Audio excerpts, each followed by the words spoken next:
Hi guys, welcome to AskMeI'mBipolar.com. My name's Cam, and today we're doing our first ever discussion for 2017 with my friend Fran over here, who is a health and fitness coach. Yes. And I will leave it to you to introduce yourself. Yep, so my name's Francesca, I'm a health and fitness coach. I've been doing personal training for approximately now about 4 years.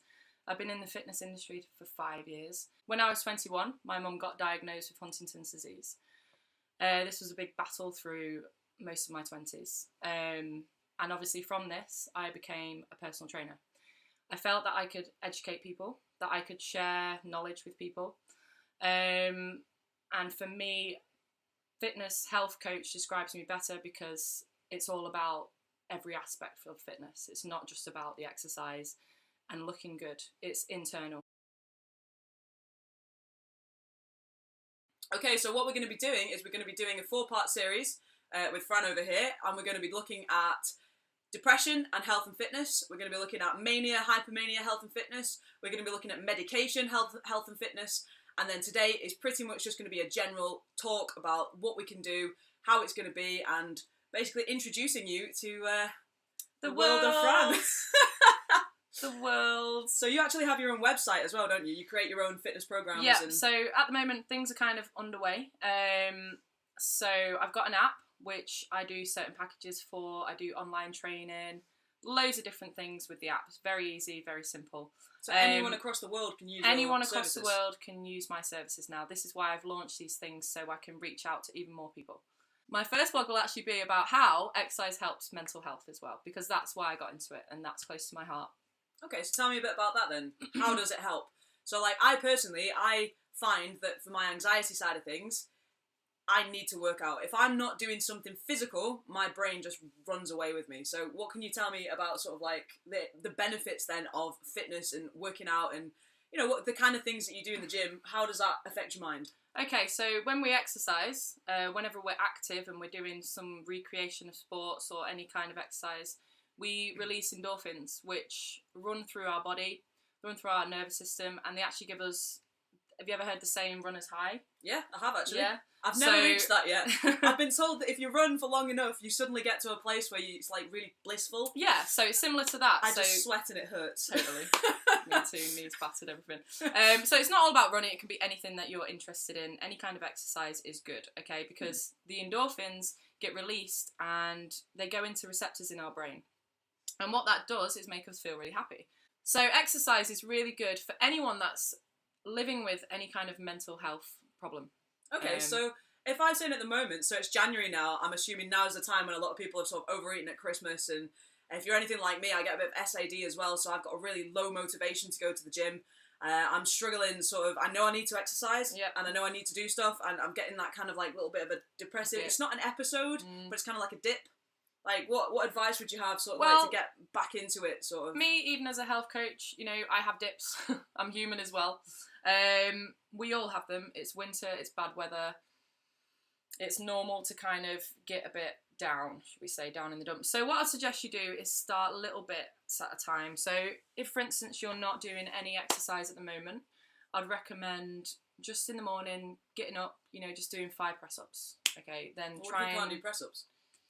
Sit-ups, burpees, jumping jacks. Okay, get up and do 5 jumping jacks. So basically, get up and do something to get active. your adrenaline pumping. Okay. And get those endorphins released. Just something, okay? And every day it can increase a little bit at a time. There's no point giving yourself goals that you can't reach. Okay, it's better to go in there with a method that you can follow rather than the best method that you're going to quit.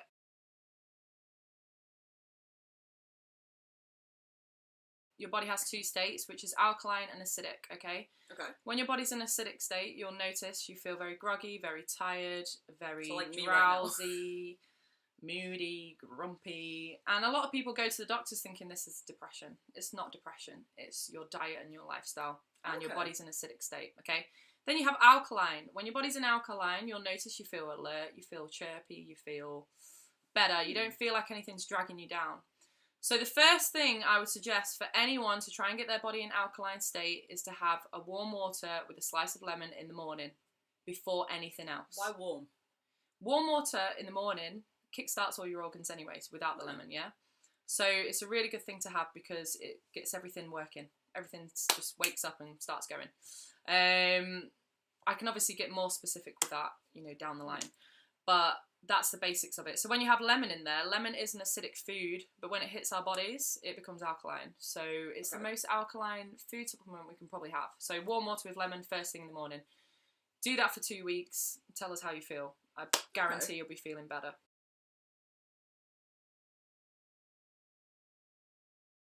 So basically, then if you're feeling like me at the moment, when you're feeling a little bit, I'm not depressed, but I'm slow and I'm kind of like, I'm a bit burnt out as well. Check out my last video on burnout by all means if you want to know what that means. Yeah. But yeah, I'm finding it like, you know, winter time's never good for me. I'm always like a little bit, I don't know, unmotivated, I guess. So 2 things I've got to remember: get up in the morning and do something. So jumping jacks, press ups, sit ups, something. So I'll get up. Do I have my lemon first? Yeah, have your warm water with lemon first. Get up, have a warm water with lemon, and then do 5 of something. Yes. And if I can do that every day, then in theory, it should start pushing my body chemicals in the right direction. Such a simple thing, but really, really effective. Okay. A lot of problems we have as people is we think, right, to change, we need to go to the gym and hit it for an hour every day. We don't need to do that, okay? Simple things are going to make those changes happen. So first of all, putting our body in alkaline, yeah, that's really, really important. When our body's in alkaline as well, it stops any bad cells forming. You can go to your pharmacist and you can get a test done. And if it's above 7 pH, that's when your body, you know, it's going into alkaline. That's where you want to keep it.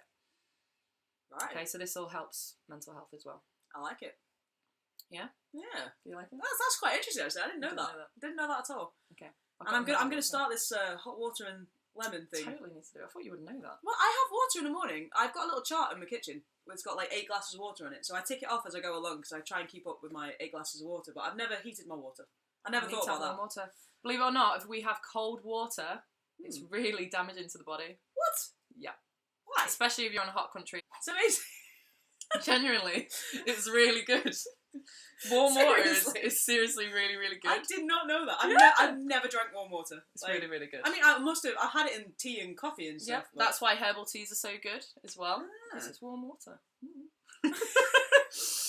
But no, it's good, yeah. So warm water with lemon. If you find it a bit rank, just put a bit of honey in it. A bit rank. Something. Yeah, put some honey in it. You want to explain, like, just for the people that aren't in Manchester, that means, like, disgusting.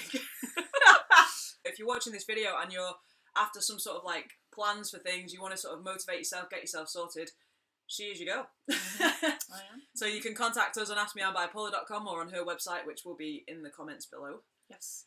And, yeah, you can give some advice and tips, like, personal ones. I know a lot about food that helps, like, hormones as well. This is... Before I got into exercise, I was into food. That was my first passion. I've been into food my whole life. Yeah, that was my first passion. You know, I'm Italian as well, so it's natural to me to be really interested in food and cooking and, yeah, everything. And I genuinely believe what we put in our bodies is really important, okay? So you're going to cook for me at some point, right?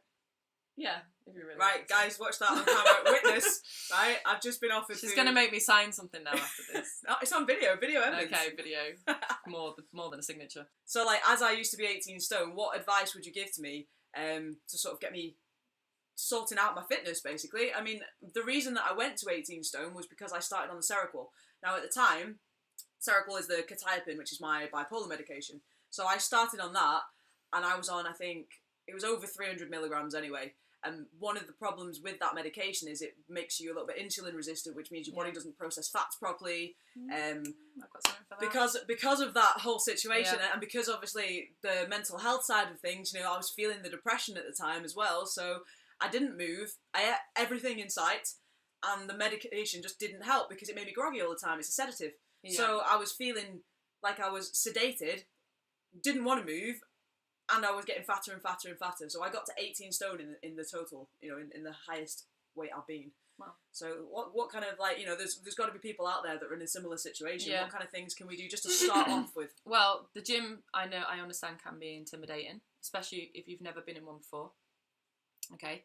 I do actually do home workouts on my app. So if you are interested, let me know because I can design one for you.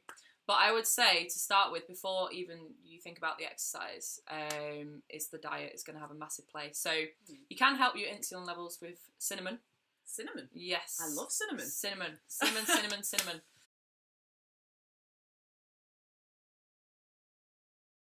Get loads of herbs and chilies and spices into your diet. Okay, they really help. So cinnamon's great. Okay. So you're going to have your porridge in the morning or whatever it is that you're going to eat. Sprinkle some cinnamon on there. It's going to help that, you know, like you said, you're putting weight on because your insulin levels, you know, went all over the place from your medication. Cinnamon will actually help that. Okay. I know that sounds completely random, but it works. So start with these little things. So cinnamon, warm water with lemon. Really be aware of what you're eating, because if you're not exercising, okay, you are going to feel, you know, those endorphins aren't going to be going through your body as much. So be more aware of, you know, trans fats, like, You're to gonna have explain that one those to me. now. Biscuits, it's like empty calories, like biscuits, chocolates, cakes. You know, obviously we all like a bit of sweet tooth, but try and be more aware of what you're putting in your body. If you've got any questions about today's discussion, you want to talk to either myself or to Fran, then put it in the comments section below. Give us a like and a share on Facebook and Twitter, and you can contact us on any social media or via the website askmeimbipolar.com.